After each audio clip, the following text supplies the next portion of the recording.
Hello there, World of Tankers, and welcome to the channel. I'm your host, World of Blitz, and in today's video, I will be showcasing the newly buffed and simultaneously nerfed Bashation 25-ton.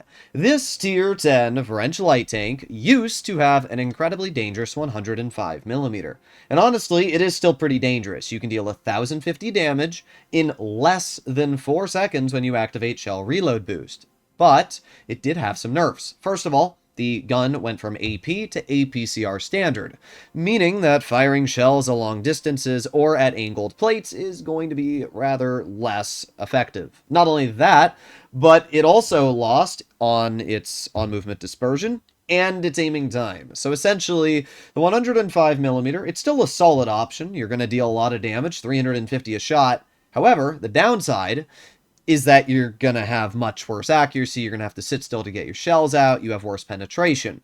Then we arrive to the 100mm.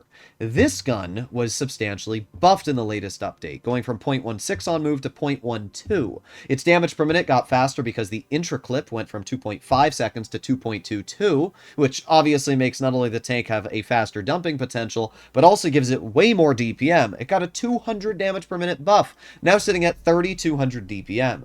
That means the 100mm armament has a 440 damage per minute increase over the 105mm, and that is a huge difference. An autoloader having 3200 DPM is wildly good. The only autoloaders that have more, I think, are maybe the Foch 155 if running vents, and the 4005, but that's it, and those are both tank destroyers. The fact that a light tank with an autoloading gun can rip out this amount of damage is pretty impressive. When it comes to view range, the Batchat was nerfed, thankfully, but it still features very good view range. You are sitting at base around 310 meters view range, but because I'm running vents on this tank, I'm actually sitting at 320 meters view range, which allows me to just have a much better situation for a lot of the plays that I'm going to make. So what are we going to do here? Well, we are going to rush up mid-hill. This obviously is the fastest tank in both lineups here, so I'm hoping that I can just squeeze right up this hill like so, and beautiful.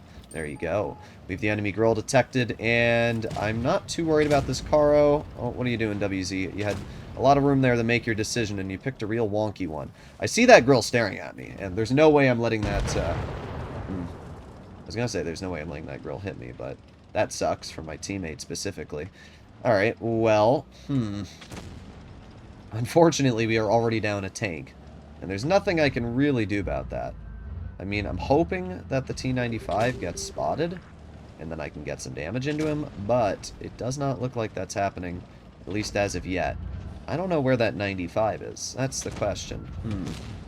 Well, there's... oh, there he is. Interesting. Okay, well, I'm going to aim it on that grill. We're going to get 1 shell, 2 shells. There you go. That's 500. Oh, missed that one. And bounce that one, bruh. Okay, well, we got out 500 damage, which is better than nothing, right? We also have the Yag Panzer staring at us, and I don't really want to deal with the Yag right now, so we're simply just going to reload, and we're going to aim it on the Conf Panzer who just shot. There's 1 shell into his tank, 2 oh, we bounced that one, okay. We have the Caro, who gets 1 shell into us, and we missed that. The gun, it's good. It is a good gun. We're just getting some bad RNG right now, and unfortunately, as we know, RNG is not something that I can really account for. It's just kind of luck-based. So, we have that Yag Panzer, and Yag's still staring at me. A little cringer. Okay, well, what I am going to do, because I see that T-95 over here, so I'm just going to flank right behind him, and I'm going to get out some big old juicers into his vehicle, because I think we can do that quite comfortably. So, yeah, let's just drive right over. We got 1 shell, 2 shells, we damage his fuel tank, 3 shells, light him on fire, and 4 shells. There you go. That is what I'm talking about, and that's obviously a lot of hit points stripped off of that vehicle. We can see where the clipping potential on this tank feels really, really strong. Not only that, but it's just a really dangerous tank in general. There's 1, 2... 3, and 4. There you go. 876 stripped off of that E75. And again, we're just kind of chilling right now. That E75, he's trying to think of what he wants to do. That Yag Panzer's still back there. We got the Type 68 who shoots him. So we're going to move up, and we bounce him once. Okay, well, bruh. Alright. We pen him once, and twice. Okay. That's still not bad. I will take any extra damage. The Type 68's getting bleeds into him as well, so that's pretty sweet. Okay, well, the Karo is a threat, and so is the Grill. But I don't want to be hit by that E75. I don't like this at all. I don't want that Karo to get his shells back. Really need for our... oh boy. I really need for that Type 68 to kill the E75. That would be the most ideal situation here. There you go. Easy clear. Beautiful. Okay. And Karo misses his first shell, which means I can get a shot into his tank. And then we're going to load in a gold shell and clear him. Beautiful. We're up to 4,000 damage now, which is very solid. Grill is aiming in on the enemy AMX, and I'm still alive. And these are all very important things. Oh, well, maybe I'm not alive anymore, because we have the 57 heavy on me. We got 1 pen into his tank, 2 pens into his tank. Guess what? Oh, we're out of premium. Well, I guess we're both out of shells. I cannot believe that the 57 was there, though. That really sucks for me. Okay. Well, here's what I'm going to do. I'm going to wait for my tank to reset its camo, and then I'm going to flex off the hill, and I'm going to flank with this Type 68. That's what I think the best play to make is right now. I'm hoping that the Type doesn't get himself killed, though, because we'll see. We will see. I'm just going to flank as quickly as possible over here. Keep on going, keep on going. Beautiful. Okay, we're going to head all the way into this corner to a position where ideally this 57 heavy will not see me. That's going to allow me to catch him off guard. Let's see, am I spotted? No, I'm not. Okay. Let's aim it on the Yag. We get 1 shell into his tank, 2 shells into his tank, 3 shells into his tank, and 4 shells. That is obviously quite good, and it is going to stop that Yag Panzer from really making any super aggressive plays. Alright, let's see if I'm spotted from this. No, and we get 1 shell into that Yag, 2 shells into the Yag. Nope, not able to get the 3rd out, but we are alive. Oh, I backed up and screwed it. It's my fault there. I didn't realize the 57 had the shot on me until I backed up, which is really sad. I'm not sure what this AMX is doing, but he needs to get the clear on this Yag Panzer, which he does. I will give him credit, but getting lit on fire is not very beneficial. We did a good game, though, and you can see a great example of where the 4-shot on this tank is fantastic. The increased DPM allowed me to really just rip out damage here. And look at that. 6,154 dealt. An incredibly good game. Really the only reason I couldn't deal more, if I had had 1 extra shell in my clip, I would have been able to kill that 57 heavy. So I'm actually going to run 16 APCR and only 4 HE, because really that screwed me. Really not having the ability to fire an APCR clip into that 57 heavy ruined my game. We would have killed the 57 heavy, which then would have left a Grill and a Yag against us, and I would have been able to kill the Grill when I poked and shot. Just unfortunate, really. That's all there is to say. And that's the one thing that I do not like about the 100mm. It has really bad ammo loadouts. You don't have enough shells sometimes to win the games. That's really what I'll say. But the good news is that we still did fine in that battle. 6,000 damage is an incredibly solid result. And it shows you that the 4-shot is just so good. It really is super, super good. So what are we going to do this game? Well, we have a CS63 121B up against us. That means we have a medium advantage. What are we doing? What are we doing? All right, well, just push up. That's all you got to do right now. There's the 121B spotted. Nice. As I said, I have really good view range on this tank because I'm running vents. So sure, I might lack a little bit of pen, but the advantage is that I have way, way better view range. Our TVP gets 1 shell into that enemy 121B, and we can see 2 enemy tanks over there. I don't know where the rest of the enemy is, but what I do know is that this 121B has put himself in a real awkward spot, and I don't have the gun elevation to shoot that player. Well, that sucks. Okay. Well, let's see what I can do here. We have the CS, and I'm going to activate my shell reload. We got 1, we got 2 into his tank. That's pretty solid. And 121B is obviously running. We got 1, and we got 2. Really hits me on the move full speed, bruh. That's pretty cringe. But what I can say is very good is the fact that we were able to get a very, very good chunk of damage off that enemy player. Now we're going to reload again. 3, 2, 1. There's the enemy CS. We got 1 shell into his tank, 2 shells into his tank.